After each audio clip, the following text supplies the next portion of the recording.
Oi, aqui é o Felipe Aníbal e no vídeo de hoje nós vamos calcular a força axial de compressão e se o perfil adotado resiste ao esforço de 500 kN.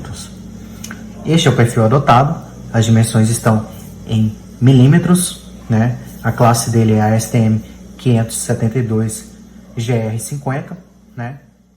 Uma dica aqui é que as características que estão em MPa nós convertemos para kN por centímetro quadrado, que é basicamente dividir por 10, né? Esses dois aqui em MPa, e os que estão em gigapascal nós deixamos aqui em kN por centímetro quadrado.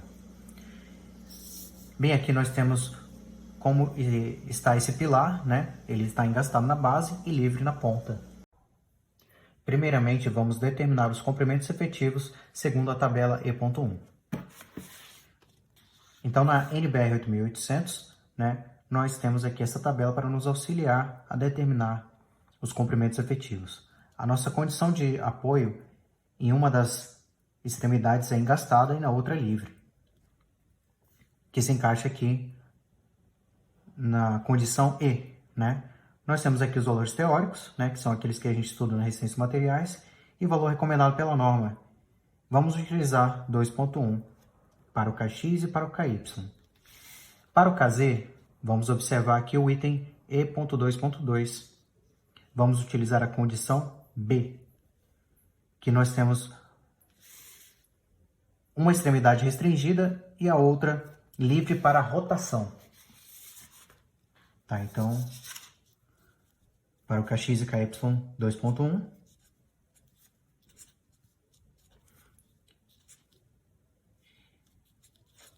E para o Kz2, né? Então, o nosso comprimento, vamos utilizar aqui, né, em centímetros, tá? Então, vamos cortar um zero. Então, seria 250 vezes 250 vezes 250.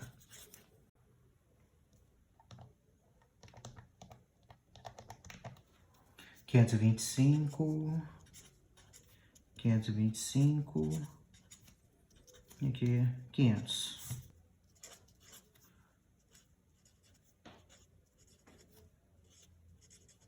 Tudo em centímetros. O segundo passo seria determinar o esforço solicitante de cálculo, NCSD. Então, nós vamos utilizar 500 kN vezes o coeficiente, que é 1,4. 700 kN. Calculando a força axial solicitante de cálculo, vamos calcular agora a resistente de cálculo, que seria NCRD.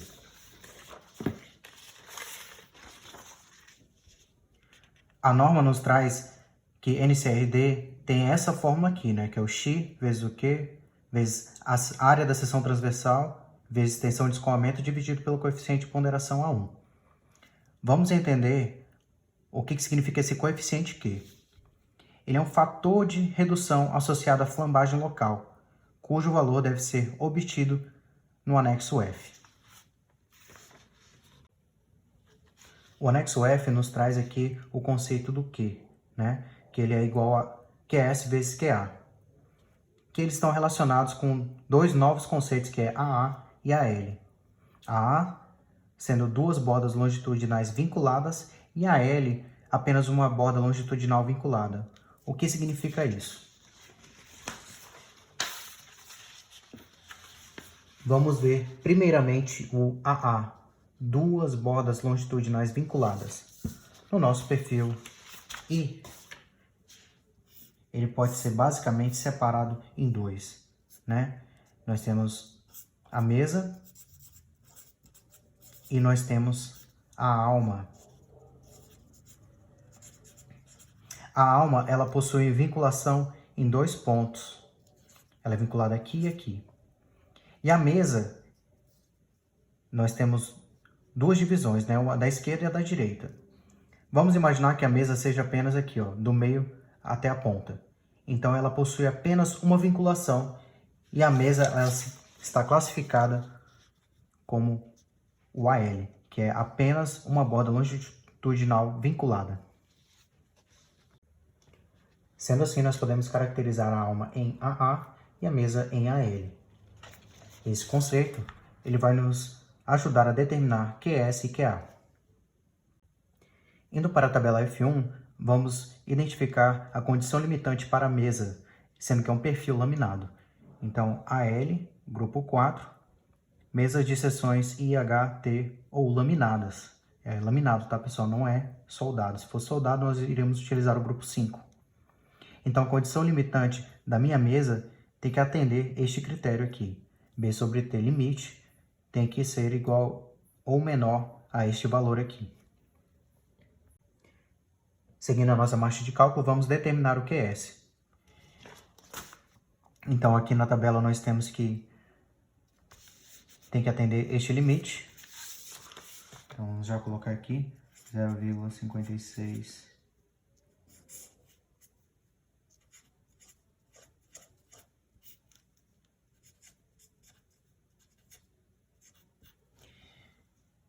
Então, nós temos 0,56 raiz de 20.000 por 34,5.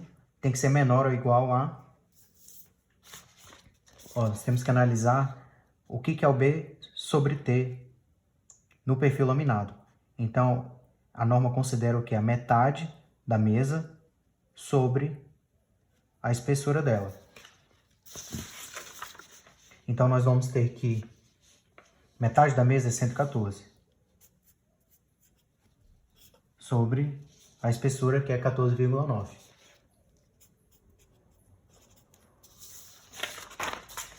Calculando isso,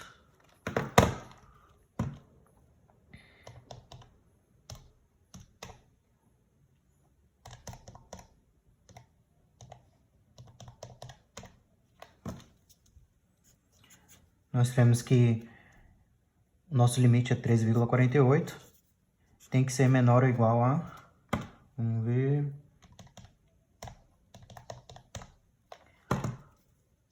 Então, deu 7,65. Então, a partir disso, nós entendemos que atende o limite. Então, o valor de QS vai ser igual a 1. Ou seja, a nossa mesa ela é completamente efetiva. Se essa condição aqui não fosse atendida, nós deveríamos olhar na norma para reduzirmos este valor aqui, este coeficiente, sendo que a condição melhor é 1. Vamos na tabela observar a nossa alma. Nossa alma está caracterizada como AA e ela está no grupo 2.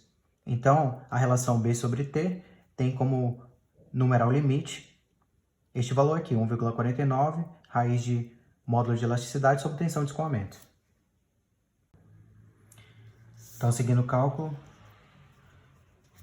1,49...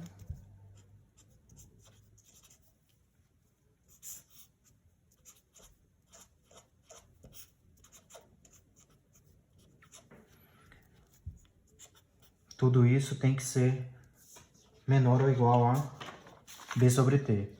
Então, nós vamos ter que o B é 573,2 dividido pela espessura, que é 10,5. Então, vamos calcular os dois lados. 0,49 vezes raiz de...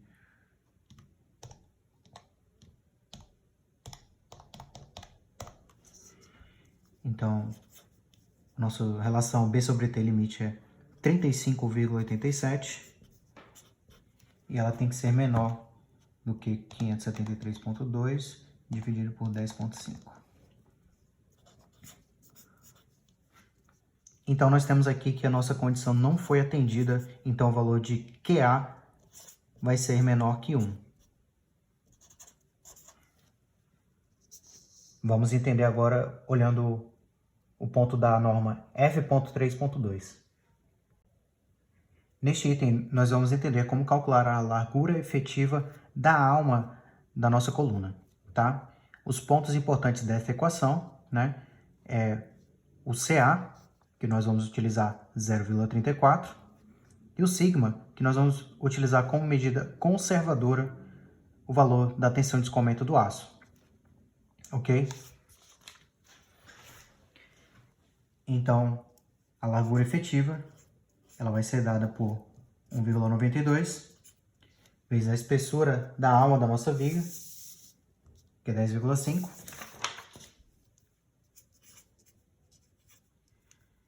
vezes o modo de elasticidade do aço,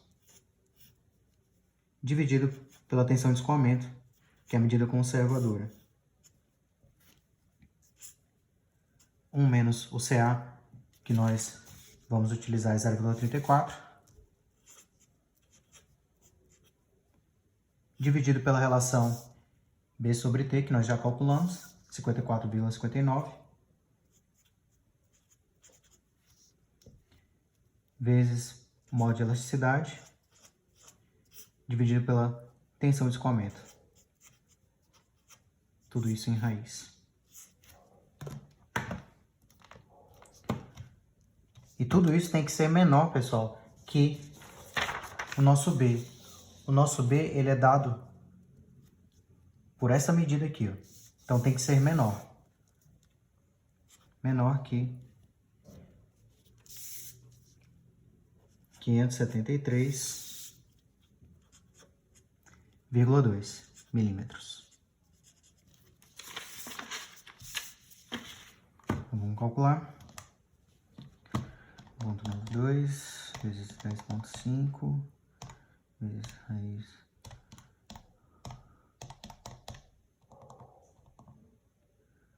vezes 34 dividido por 54,9 vezes raiz 2. E nós vamos ter que a largura efetiva ela é igual a 412,6 milímetros. E ela deu menor do que o valor real, que é 573,2 milímetros. Então, essa é a largura efetiva, pessoal. Vamos agora entender o real significado de largura efetiva. Observando esta imagem, nós temos uma parte achurada, que é o que realmente está trabalhando a compressão na peça, né?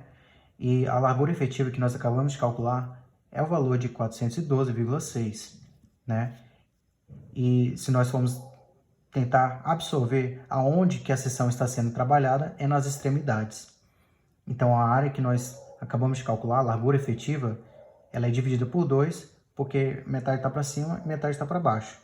E esse centro aqui, ele é como se não estivesse sendo utilizado, entendeu? Então, os coeficientes QS e QA, eles nos auxiliam a corrigir quando a forma geométrica da peça, ela não é tão quadrada, né? Ela nos auxilia a corrigir esse fator de que a seção não está sendo trabalhada como toda. Então, o que está realmente sendo trabalhado a compressão, né, é considerado apenas essa área achurada. Tá ok, pessoal? Então, aqui é a largura efetiva que nós acabamos de calcular, dividido por 2, né, 206,3. E aqui embaixo também. Dando continuidade ao cálculo do QA, nós temos que QA é igual a área efetiva sobre a área da seção cheia. A área efetiva, ela é basicamente essa área achurada aqui que eu demonstrei para vocês, tá? Que ela é dada por essa equação. Então, vamos ao cálculo do QA. Então, QA é igual a área efetiva sobre a área da seção transversal. E a área efetiva vai ser o quê? Vai ser a área da seção transversal que nós vimos no início do problema, que é 130,3, menos essa área central aqui, tá? Essa área central, ela é dada pelo quê? Estou transformando isso daqui em centímetros, tá, pessoal? 57,32 menos 41,26 vezes a espessura em centímetros também, tá, pessoal? A espessura é 10,5, ou seja, 1,05. Tudo isso, né, dividido por 130,3. Então, vamos calcular.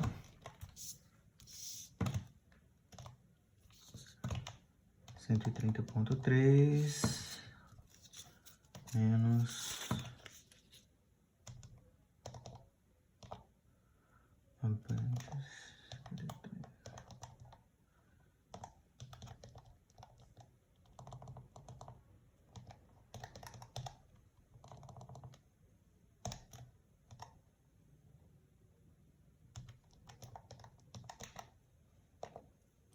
Então, nós temos que o nosso QA vai ser 0,87. Então, anteriormente vimos que o nosso QS é igual a 1, o nosso QA é igual a 0,87. Vamos determinar o nosso Q. Que o Q é igual ao QA vezes o QS. Então, Q é igual a 0,87 vezes 1. Então, o nosso fator de correção do formato geométrico da peça, né, que é a parte que está realmente trabalhando a compressão, é 0,87% da área da seção transversal. Indo para a equação inicial, o único fator que não determinamos é o X, que é o fator de redução associado à resistência à compressão. E ele é calculado a partir do item 5.3.3, né? Então, este fator, ele depende para o seu cálculo do índice de esbeltez reduzido. O índice de esbeltez reduzido, ele é dado por esta equação, né? E que todos os termos nós já encontramos, com exceção do NE. E aqui é informado que ele é obtido a partir do anexo E. No anexo E, ele mostra o cálculo de flambagem, a flexão, né, do eixo X, o eixo Y, e em função da flambagem por torção ao eixo longitudinal Z, tá? Então, vamos determinar essas três forças axiais, né, para posteriormente calcularmos o índice de esbeltez e, por fim, calcular o fator de redução associado à resistência à compressão. Então, eu transpus aquelas equações para cá, né? E vamos, então, ao cálculo delas. Então, em relação ao eixo X, nós temos π ao quadrado, vezes o módulo de elasticidade do aço. É importante, pessoal, utilizar as unidades que nós convertemos no início do exercício, que aí vocês não terão problemas com conversão de unidades.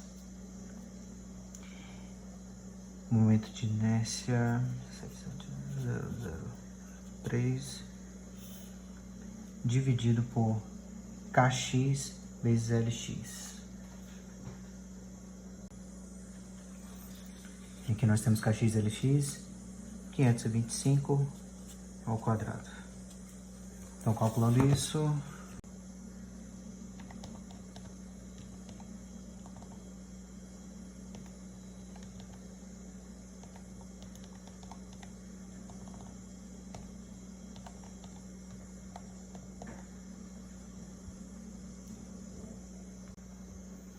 temos que NEX é igual a 55,091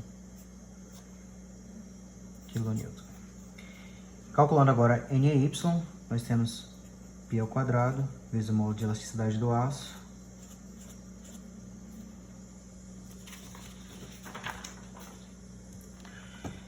Momento de inércia em relação ao eixo Y, 29,51. Tudo isso dividido por 525,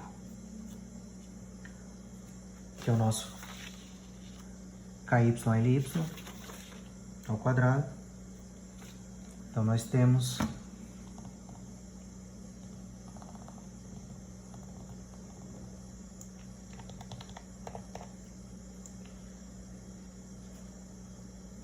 Tudo isso finaliza em 2.111 kN.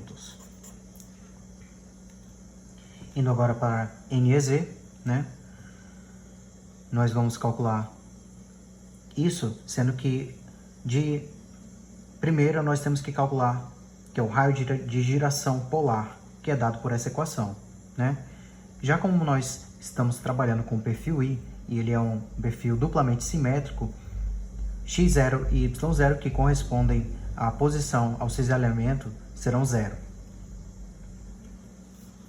Então vamos calcular aqui, né? 24,31 ao quadrado mais 4,76 ao quadrado, tudo isso em raiz. Nós vamos ter que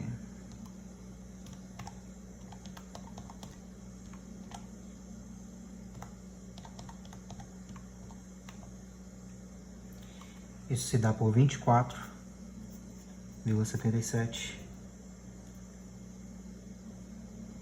centímetros. Retornando para a equação da força axial por flambagem em relação ao eixo X, ou ao eixo Z, né? Nós temos que NZ é igual a 1 sobre 24,77 ao quadrado, vezes π ao quadrado, modo de elasticidade do aço, vezes o CW.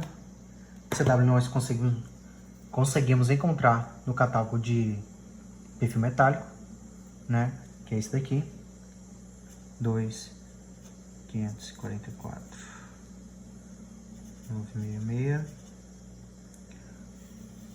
Tudo isso dividido pelo KZLZ, que nós determinamos no início, que é 500 no nosso caso.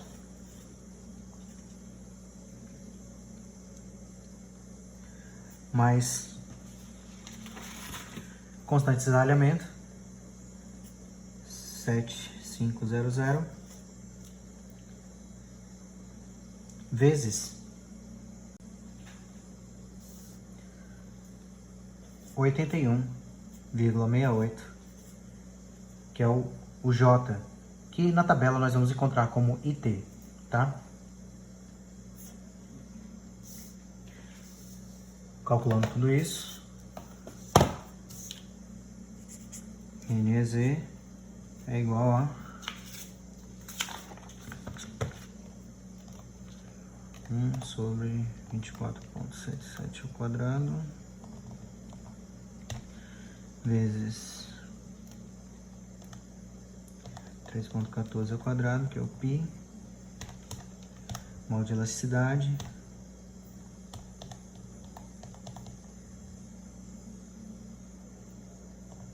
tudo isso dividido por 500 ao quadrado,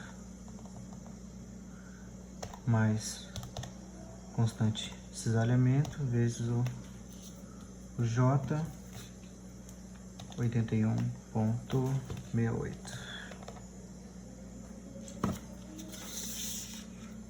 Então, nós encontramos que a força axial de flambagem em relação a Z é igual a 4.270 kN. E agora que nós calculamos a força axial de flambagem em relação ao eixo X, Y e Z, vamos escolher o menor valor para calcular o índice de esbeltez reduzido. Então, voltando para a norma, nós temos que o índice de esbeltez reduzido é dado por lambda é igual a raiz de Q vezes AG vezes tensão de escoamento sobre NE.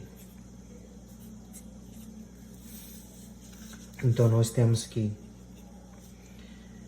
Q é igual a 0,87 vezes 130,3, que é a área da seção transversal, vezes a tensão de escoamento, que é 34,5, sobre o NE, que nós acabamos de calcular. tudo isso em raiz.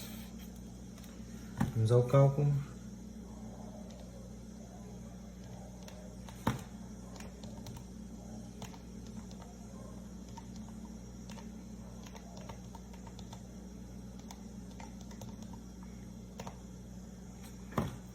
Então, nós temos que lambda é igual a 1,36.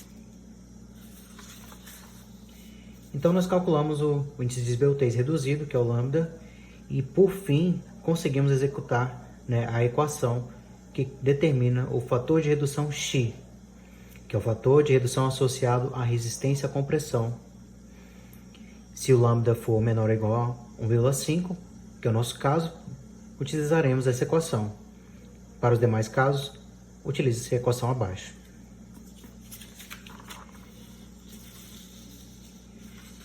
Então, nós temos que o X, né? Ele é igual a 0,658 lambda ao quadrado. Então, ponto 658, 1,36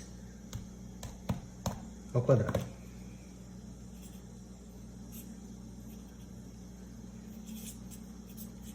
Zero vírgula 46 é o nosso X.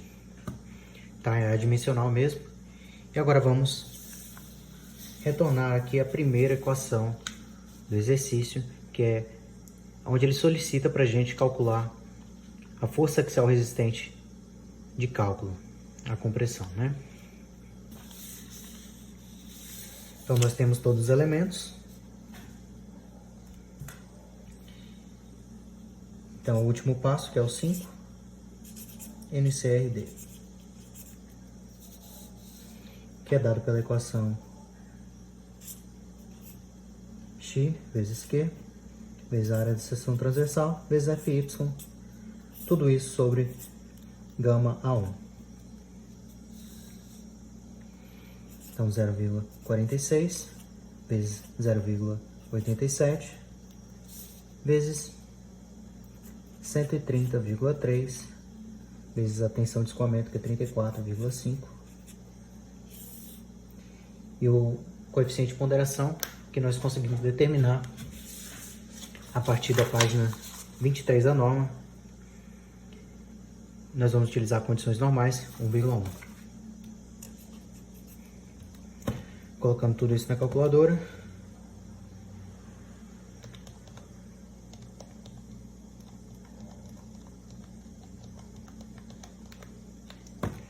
Nós temos que o nosso NCRD é igual a 1.799 kN dividido por 1,1.